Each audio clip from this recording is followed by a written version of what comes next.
So ito na po ang greenhouse natin ngayon.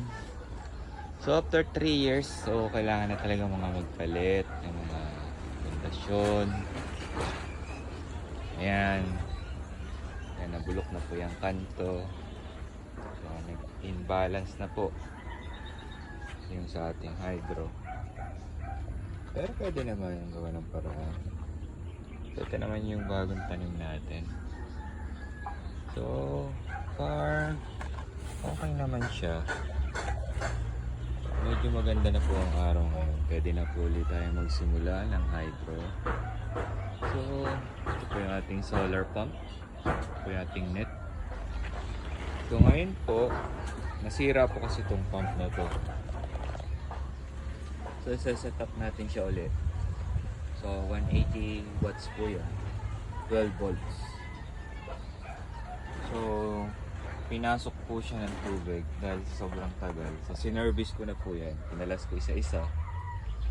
And then binuo. So yung nagka-problema is disconnected dun sa carbon brush. So sinusupply ng kuryente. So merong ano po kasi yan. May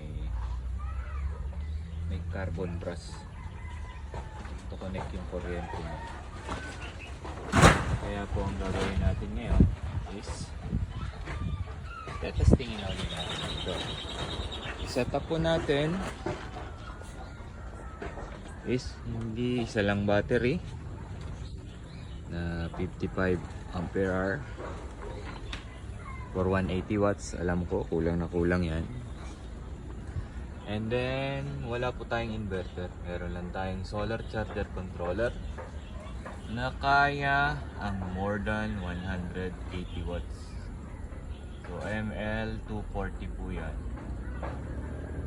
So kaya niya ang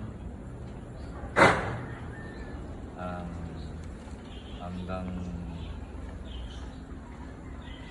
battery voltage 24. Yung load power na kaya niya is 480 watts po pag 24. Pero 12 volts setup tayo, kaya 240 watts. So sakto lang yung 180 watts. And then ito naman po yung ating electronic control.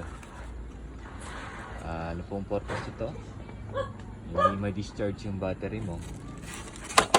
Then you have breaker po din, 12 volts. Pero maliit lang, 25 ampere lang. So normally yung purpose nito is to protect lang po yung overuse. So let's go na. So try muna nating testingin ng ito. Later, wala po tayo.